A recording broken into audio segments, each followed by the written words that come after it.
Welcome to a brand new edition of Corner Talk. This is the supplemental series to My Corner of the World. I am PJ. I want to take the time to look back at the 2021 Major League Baseball season.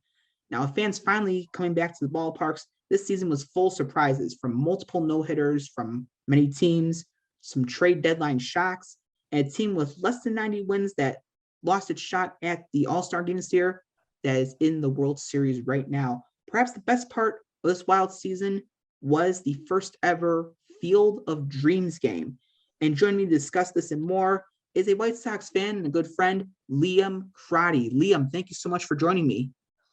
Pete, I am very excited to talk some White Sox baseball with you, even though you're a Northside fan, but I think we can all agree that the hot topic is what's going to excite us most. Oh, yeah, for sure.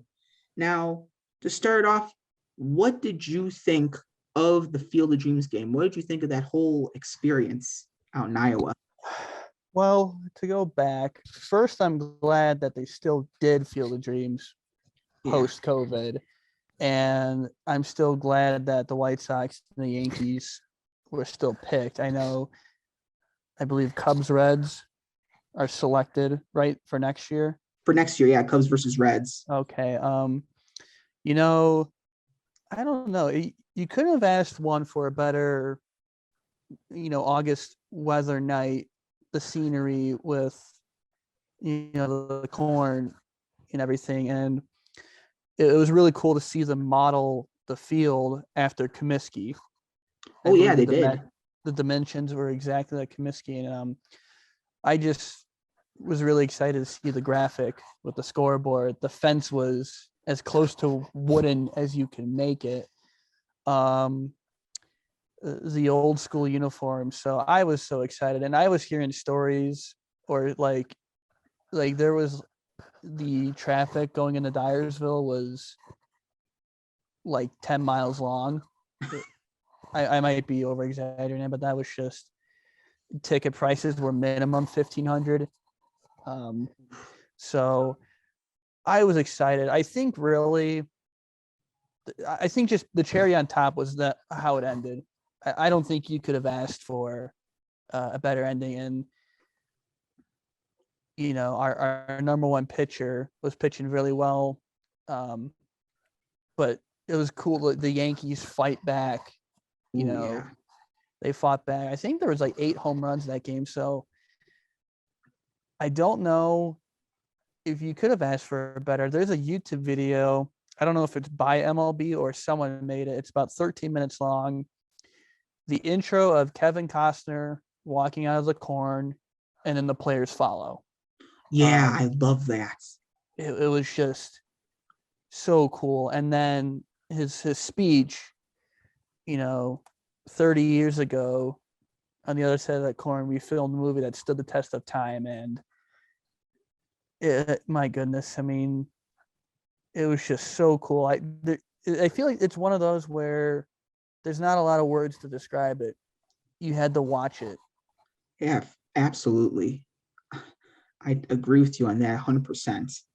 I love everything about that. Even though I am a Northside fan, I'm happy that Iowa got its first major league game. I know that Iowa has been host to a couple of minor league teams, one of them being the Iowa Cubs out in Des Moines. But I too love that intro with Kevin Costner. Love the national anthem being sung by, name's blank on me right now, that one winner of American Idol in front of the farmhouse on the actual film sets. The almost like the sunset as night fell there too. And another thing about Comiskey, we brought up the dimensions of old Comiskey Park on the south side. Another thing that they had was, though it happened to the batter's eye and not the scoreboard, the fireworks when that walk-off happened by Tim Anderson. Very much akin to what you see every night at Comiskey's / U.S. Cellular / Guaranteed Rate Field.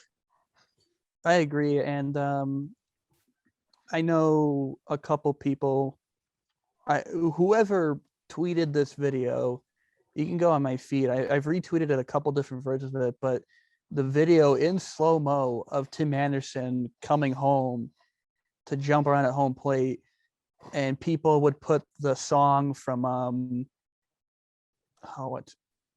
America the Beautiful. Yeah, Ray Charles Charles, rendition, America Beautiful. and it Best was just rendition. like it's chill. Like I got chills right now. I'm like, wow. Yeah. And Joe Buck's call on the air was just sensational. But and I believe it is true. It's been the most watched baseball game in 16 years. Ooh, wow. I definitely believe that. I know that I've seen plenty of great games in my in my life too. But that was just a fantastic game overall. You mentioned Joe Buck, another fantastic call that I was able to hear. I didn't actually hear it live, but heard it like with someone was able to sync up the Fox feed to the radio feed. Len Casper over at ESPN 1000, of course, a former announcer on the North Side, just his home run call too. That was actually on one version of that, slow motion video with America the Beautiful, him going, "Gone, White Sox win." I can't really do his high pitched, Right. Kermity voice. Sorry, Len.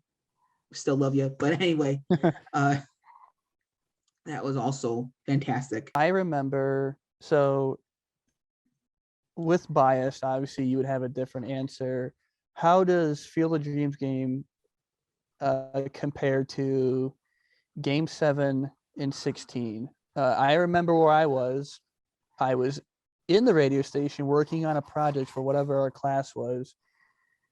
Sam Atterbury goes nuts when Zobrist goes down the line. The game's over. I think it wasn't raining. I don't recall, but I just remember you came running up the hill, probably from Resurrect. Yeah. You were like dying out of breath, and I know you've got a rough back, so I'm like, I felt I kind of like tried to play it dumb, like, you okay? He goes, "You just here?" I'm like, "Yeah, yes, I did."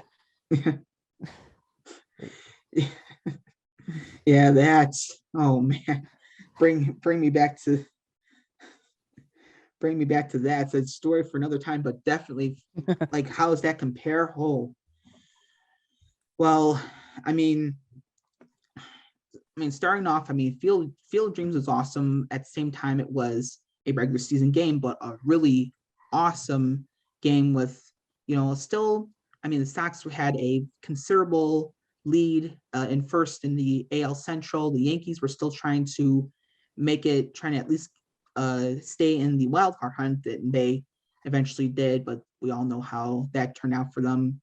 Sorry for them, kind of.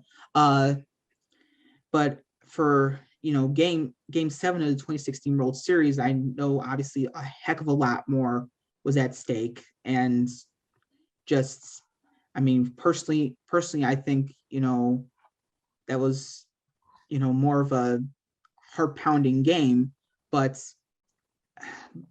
still, Field of Dreams was fantastic. I always think that the best game I ever saw was Game 7, though. But of course, that's my bias. Right, I would expect that. It's also very fair. So yeah, I caught glimpses of Game 7. I was in study hall. I was in the one end of Kaufman when Rafael Davis. Oh, Rajay Davis. Rajay Davis, excuse me, hit the 2-run homer to tie it. And I'm just thinking in my head, like, oh my God, they are set up for heartbreak. Oh, and God. They that was a bend but don't break moment, and Illinois native Zobrist comes through with the 2 RBI shot. Not a shot, 2 RBI single or double, I can't remember. Think. And as a White Sox fan, I knew I just had to. It was let them celebrate, and you had to suck it up in terms of any trash talk coming your way. Yeah, it's just a part of it. My roommate at the time was a Cubs fan too, so I was just like, just have your fun,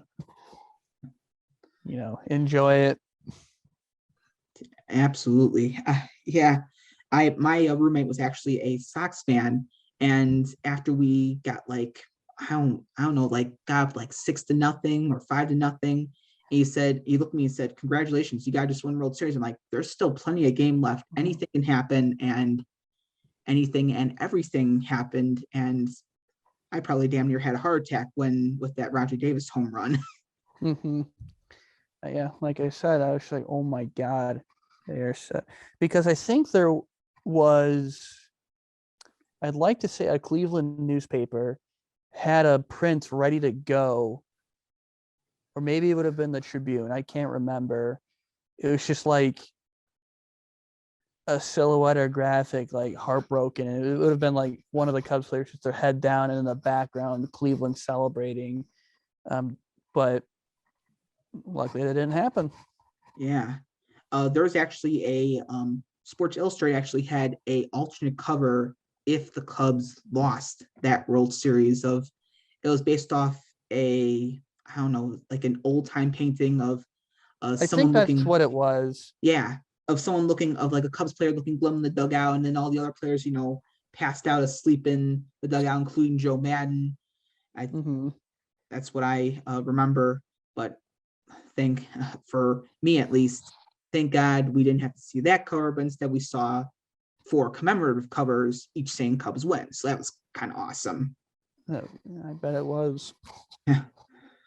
But heading back to the Field of Dreams game, so I was gonna ask, you saw the game on Fox. You weren't able to get any tickets to the game, or if you knew anyone that was able to get tickets.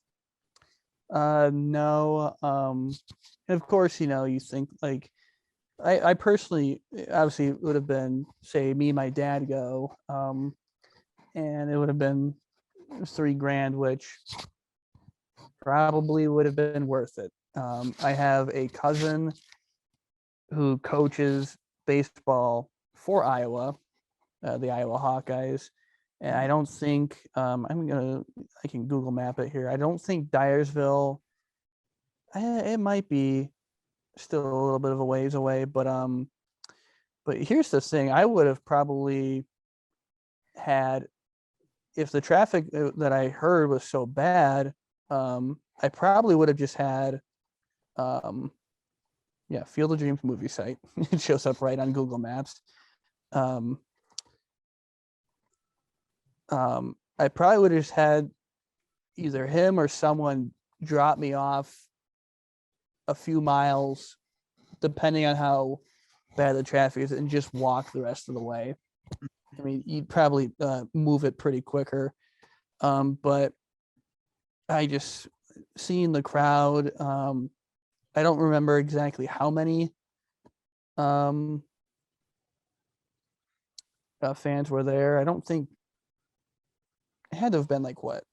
I think capacity was like around 8,000. I think like both like the Sox and Yankees got like around 4,000 tickets. Okay, that's what I thought. I didn't think it was very much. So if we did Field of Dreams movie, like say Kinnick, okay, hour and a half, and it's north. It's actually next to Dubuque, so it would have been further north. So maybe not quite. Maybe just drive to Dubuque, figure out a way the rest of the way. But yeah, I mean, I think everyone knew tickets were gonna be 1,500 to 1,800. They were just, again, it's one of the most popular baseball movies of all time, and having an actual chance to play a game on site, which funny, the Field of Dreams like foundation owns that property now. Yeah. So, and just having a chance, it's not like if the Sandlot, you go wherever it was in California, and you just play in some random yard. Right. That would be cool though. But Yeah. and then no other baseball movie has nothing that significant. Every other movie is in an MLB stadium, so Yeah. nothing that special with it.